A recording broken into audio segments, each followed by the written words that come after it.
အရာရာဟာဧည့်သည်ပါတရားရောက်ကထားခဲ့ရင်ဝမ်းမနေပါနဲ့တင်လျှောက်ရမယ့်လမ်းကို तू မလိုက်ချင်လို့လည်းဖြစ်နိုင်တယ်လို့ तू သွားမယ့်လမ်းမှာတင့်ကိုမခေါ်ချင်တော့လို့လည်းဖြစ်နိုင်ပါတယ်ဘယ်ခီးကိုမှအစဆုံးအတူတူသွားရမယ်လို့ဘသူမှလည်းမသက်မှတ်ထားတယ်လို့ဘသူလိုက်မလိုက်တင်ကတော့သွားနေရအောင်မှာဖြစ်ပါတယ်တင်ပါမပါ तू လဲဆက်ရှောင်နေမှာဖြစ်တယ်ငင်ကတော့တွေးခဲ့ဘူးတယ်အဖေနဲ့အမြဲနေမယ်အမေနဲ့အတူတူနေမယ်ဒီတငယ်ချင်းတွေနဲ့ဘယ်တော့မှမခွဲဘူးငါချစ်သူနဲ့ငါတစ်သက်လုံးအတူတူနေရမှာစတဲ့အတွေးတွေကလည်းတွေးခဲ့ဘူးတယ်ကိုရင်ဆင်းရတဲ့အခါမှာသူတို့ကပါဆင်းဖို့ခေါ်ခဲ့ပေမဲ့သူတို့မလိုက်နိုင်ကြတော့တယ်လို့သူတို့ရင်ဆင်းသွားတဲ့အလှည့်မှာလည်းကိုလိုက်မသွားနိုင်ခဲ့ဘူး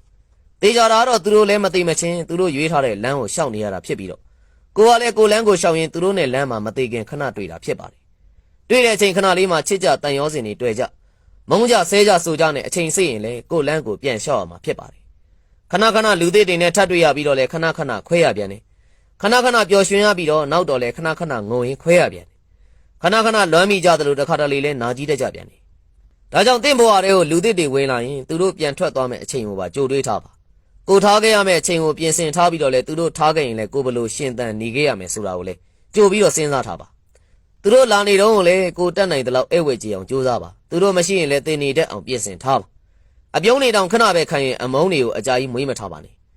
အလွမ်းတွေကိုအရသာမခံချင်ပါနဲ့အညိုးတေးတွေကိုအယောင်မတင်ပါနဲ့တွေ့ချင်းဝမ်းသာအားရနှုတ်ဆက်ရင်လည်းပြန်ချင်းရောက်ရင်လည်းဖတ်တယ်မထားပဲလမ်းခွဲတတ်အောင်ကြိုးစားပါဟုတ်ကဲ့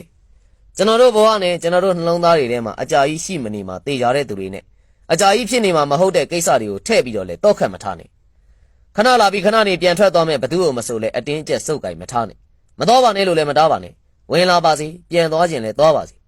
လာနေတုံးလေးမှာပြုံးနေပြီးတော့ပြန်ထွက်သွားရင်မငိုဘဲနဲ့ပြုံးထားပါမိတ်ဆွေသင်ခံစားမှုတွေကိုတော့ခတ်မထားပါနဲ့နှလုံးသားတကားကိုအသာလေးသာစိတ်ထားလိုက်ပေါ့